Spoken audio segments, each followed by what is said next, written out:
After the Roman army betrays a valiant Thracian soldier and enslaves his wife, he's condemned to death as a gladiator. When offered the opportunity to win his wife's freedom, he must train to excel in gladiatorial combat for the Romans' entertainment. In a small cell, a filthy Thracian man is shackled against the wall while a deadly gladiator battle commences above ground. He trembles and reminisces about his past.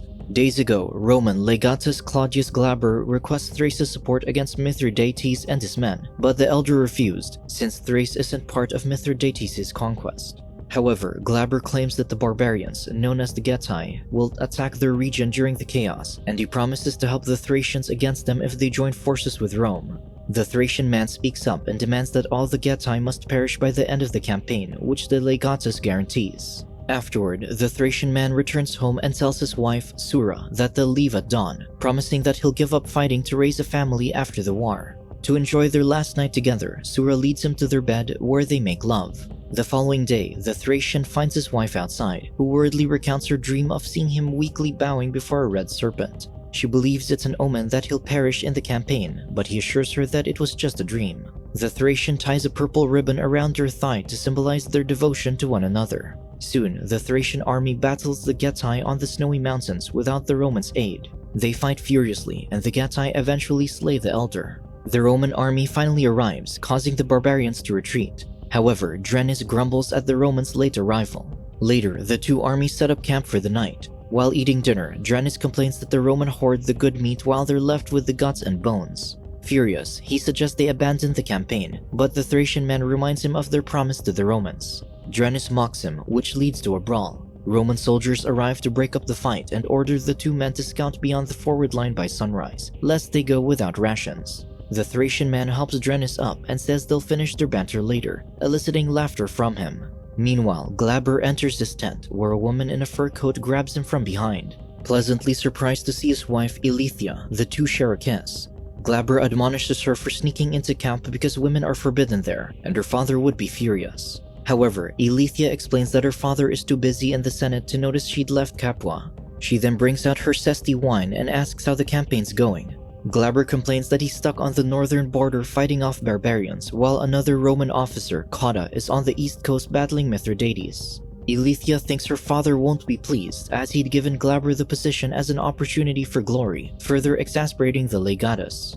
Sensing she struck a nerve, Ilithia reveals her father's plans to showcase spectacles and gladiator battles for a Senate campaign, and urges her husband to return quickly. Ilithia then disrobes, and they make love. Later, the Thracian man and Drennis crawl along the mountaintop to observe the Getae. They're horrified to discover that the barbarians are heading west toward their villages. They quickly return to camp to report, but Glaber doesn't believe them and chooses to send Roman scouts to assess the situation appropriately. He dismisses the two, but the Thracian urges them to intercept the Getae, enraging the legatus and prompting them to leave the tent. Ilithia, who'd been listening to the conversation, tells Glaber that chasing after the Getae will take him further from Mithridates.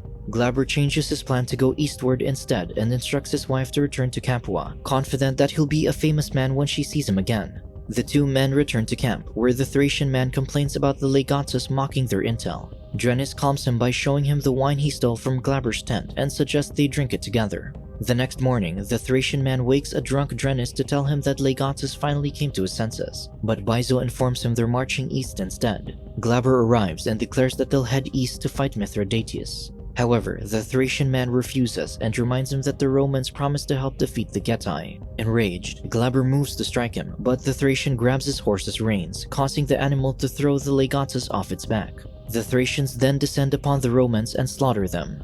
Bizo is shocked by what transpired, as they've now made Rome their enemy, but Drennis retorts that they had no choice. They leave the unconscious legatus in the mud and return to their respective villages. Elsewhere, while Sura picks fruits, she spots the Getae approaching. She tries to run, but is knocked down and surrounded.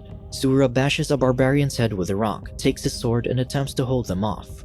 Fortunately, the Thracian man arrives, and they vanquish the barbarians together. The couple kiss before rushing back to the village, only to find everything burned to the ground. With no choice, they flee. Later, the two set up camp, and the man expresses regret for trusting the Romans, as none of this would have happened. Sura consoles him and tends to the wound on his back. Her husband says they'll head south since the Getae wouldn't venture that far, and the Romans wouldn't chase them there because Mithridates is in the east. The Thracian then mourns his people, but Sura assures him he did what he could and thanks him for returning for her. They then make love under the night sky. The following day, they wake up to the Romans dragging Sura away while beating the soldier. Glaber walks up to him, seething that his campaign is over because of the Thracian's betrayal, and mentions he's been ordered back to Rome. The Thracian accepts his punishment but begs him to release his wife. However, the legatus explains that Sura has been condemned to slavery before knocking him out. Days later, the Thracian and his comrades are chained on a ship. Drenus explains that they're headed to Capua. He asks where Sura is, but none of his companions know. In Capua, Glaber surprises Eileithyia and attempts to disrobe her. However, Eileithyia stops him and explains that the Senate is furious over his failed campaign. Bothered, Glaber asks for an audience with her father, but Eileithyia warns him against it. Glaber hopes the games will silence them, especially since he brought Thracians. The pair then see that Eileithyia's father, Senator Albinius, has arrived, and Eileithyia assures her husband that her father won't refuse her if she pleads with teary eyes. Later, Albinius holds a lavish party where he introduces Quintus Lentulus Batiatus and his wife Lucretia, who present their two finest gladiators, Barca, the beast of Carthage, and Crixus, the undefeated Gaul. Marcus Decius Salonius then follows to present 6 of his gladiators. Batiatus whispers to his wife that Salonius is making a mockery of the sport and laments that he only has 2 gladiators left. Glaber then presents the Thracian prisoners and declares they'll be executed in gladiatorial combat for deserting the Roman army. Eileithyia whispers to her father that Glaber's plan worked, but he threatens never to ask him for favors for her husband again. Lucretia suggests that her husband use their gladiators to execute the Thracians, but Salonius says his gladiators have already been assigned to the task. He leers at Lucretia and makes fun of Batiatus's gladiators. The prisoners then watch the party unfold. The Thracian man observes 2 of Salonius's gladiators training when one of them points a sword at him, indicating that he's his opponent. In the present, the guards remove his chains and bring him to the arena's side gate, where he watches Drenus' match. Drenus looks at him for a beat and laughs before his opponent slices his throat. The Thracian then looks to the side of the chamber and sadly stares at his companions' corpses. Moments later, the Thracian man is handed a sword and pushed into the arena, where he faces the man from the party. Before the battle begins, 4 more gladiators step in, displeasing the crowd, who deem it an unfair match. Glaber then explains to a vexed Albinius that since the Thracian was the mastermind behind the betrayal, he must be humiliated for his defiance. A reluctant Glaber then gives the command to start the battle. The Thracian man fares well at first, but is quickly overwhelmed. He falls to his knees and spots a red serpent insignia on one of the gladiators' shields, just like in Sura's dream. However, the man remembers his wife's voice and, with renewed strength, slays one of the gladiators. He then outmaneuvers them, slashing at his opponent's limbs and vanquishing them one by one. The roaring crowd chants for him to finish the last man, a legless gladiator who tries to crawl away, so he obliges. The crowd goes wild and chants for him to live, angering Glaber. Albinius informs the legatus that defying the crowd's wishes is unwise. Batiatus says he wishes to purchase the Thracian and train him to be a gladiator, promising that he'll die eventually. Albinius asks for the Thracian's name, but Glaber doesn't know as he's never bothered to ask. Batiatus decides to call him Spartacus, after the legendary Thracian king of old. Albinius then declares the Thracian will live, to the crowd's delight, while Glaber and Spartacus hold a spiteful glare. Later, Spartacus is asleep when Sura arrives to comfort him. As they make love, Sura's mouth explodes with blood and he wakes up from his nightmare. Batiatus appears and instructs a man to cut Spartacus's hair and bathe him. He goes outside to observe his gladiators' training when he's suddenly handed a scroll. Later, Batiatus meets Lucretia in their home, who's lamenting over their dry pool. He cites the lack of rain, but she asserts that it's because he spent a lot of money to purchase Spartacus.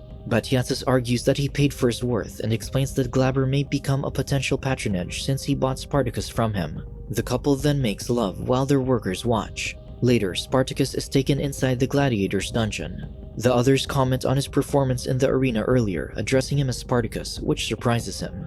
He's about to tell them his real name, but is cut off because the others don't care to know. Crixus then explains that he's an Aludus, or a gladiator school, where he'll be tested along with other recruits. They mock him and his people, so he responds by insulting Crixus. Crixus laughs and tells him to train hard for their impending matchup. The following day, the recruits are led to the training courtyard. Doctora arrives and introduces their master, Batiatus, who's watching from the balcony. Batiatus delivers a speech, telling the warriors to prove themselves as gladiators on the battlefield. The gladiators then chant Batiatus' name, so Doctora cracks his whip to get them to quiet down.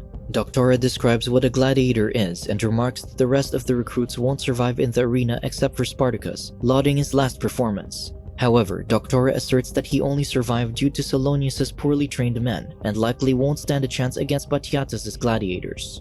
Doctora commands Crixus and Spartacus to fight using wooden swords. However, the Thracian refuses, as Spartacus isn't his real name.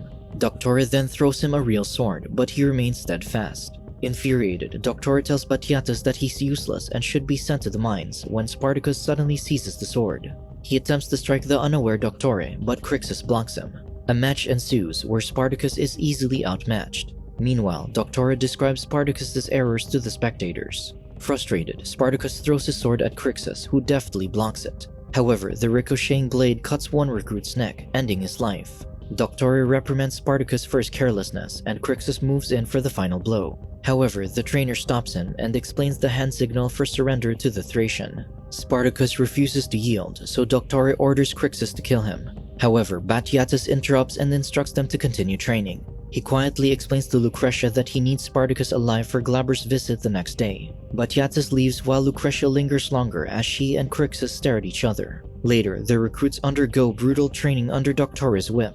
After training, they take a meal break where fellow trainee Varro sits beside Spartacus. He shares that he used to be a free man who sold himself to the Ludus to repay his debts and support his wife and child. Varro reveals that gladiators who fight well are rewarded handsomely, and he plans to send his earnings to his family. Later, Doctora complains to Batiatus about the recruit's lack of talent, but the latter explains that he can't afford better men. He orders him to train them harder, so Doctora complies and takes his leave. Batiatus goes to see creditor Ovidius, who asks for reimbursement for 3 months' grain and threatens to increase interest if he doesn't settle it immediately. The distraught Batiatus reluctantly agrees to his terms. In the recruits' quarters, they discuss their upcoming final test and all the possible outcomes. They then ask Spartacus for his opinion, who indifferently tells them that they're all going to die. Moments later, Doctora arrives and says they aren't permitted to sleep until they've proven themselves. The recruits recommence their training and lift heavy wooden beams while Batiatus watches. Lucretia joins him and complains about the wine. Batiatus is anxious to secure Glaber's patronage, so his wife reassures him and tells him to return to bed. The next morning, Doctora instructs them to stop and commands them to eat before the day's training begins. Spartacus notices that the rest of the recruits are of lesser quality, and Varro tells him that Batiatus spent most of his coin purchasing him. They head into the mess hall and find Barca serving the food. As the pair are about to get their portions, Barca throws the gruel bowl to the ground, denying them their meal. The pair salvage what's left of the gruel, and Varro eats elsewhere. Asher approaches Spartacus, stealthily gives him bread, and says he's a smuggler of goods in the villa. Spartacus attempts to return the bread since he doesn't want to be indebted to the man. Asher reveals that he's also a bookie and wishes to influence the outcome of his wagers since most of the gladiators bet on Spartacus's downfall. Spartacus accepts his bread and shares it with Vera, then the guards take him back to the dungeon. Later, Glaber arrives to see Spartacus, who demands to know where his wife is. Glaber is unfazed by the man's pleas and ultimately decides to have the Thracians suffer and perish as a gladiator. Glaber hands Spartacus the ribbon he tied around Sura's thigh and explains that he took it before his men ravaged her. Before leaving, he reveals that he sold Sura, and Spartacus screams in grief. Outside the cell, Glaber tells Batiatus that he's leaving for Rome immediately. Upstairs, Lucretia presents Ilithia with a lavish feast, but the latter is unimpressed. Elisha then heads to the balcony to watch the gladiators train. The women talk about the Ludus, and during the conversation, Lucretia reveals that she's childless, much to her embarrassment. Glaber arrives and takes his wife away, but not before she kisses Lucretia on the lips. She then follows her husband, leaving a shocked Lucretia behind. Meanwhile, Spartacus is led to the training field, where Doctora pairs him with Curza. Having learned new sword techniques, Curza easily overwhelms Spartacus. Spotting Glaber watching by the gate distracts Spartacus. Curza takes this opportunity to strike, angering Spartacus, who tackles the recruit to the ground and beats him up. Doctora lashes out his whip and pulls Spartacus away from Curza, which causes the ribbon to fly out of his pocket. He attempts to crawl towards it, but he's beaten by the guards. Later, Doctora relays the incident to Batiatus, who orders him to continue training Spartacus because he's too expensive to be written off.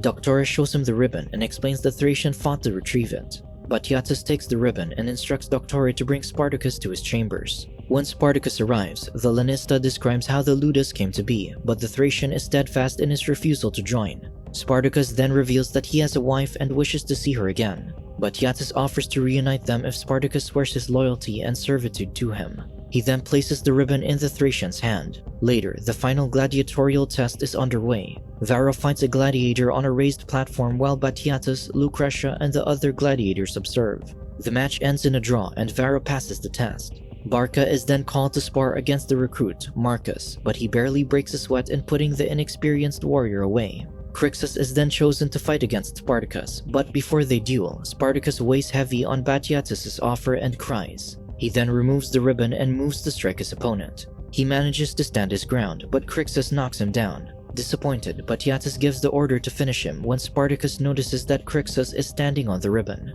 The Thracian yanks it out from under his opponent's feet, which causes Crixus to fall off the platform and onto the sand below. Spartacus is about to finish him when Batiatus intervenes and informs him that he has passed the test. The majority is pleased with the result, but Lucretia leaves, scowling. Later, Spartacus swears loyalty to his Dominus Batiatus and recites the Sacramentum Gladiatorum. Then, his forearm is branded with the letter B, and Batiatus welcomes him into the Brotherhood. Subscribe to watch more videos like this, turn on notifications and leave a like to help the channel out. Thank you for watching.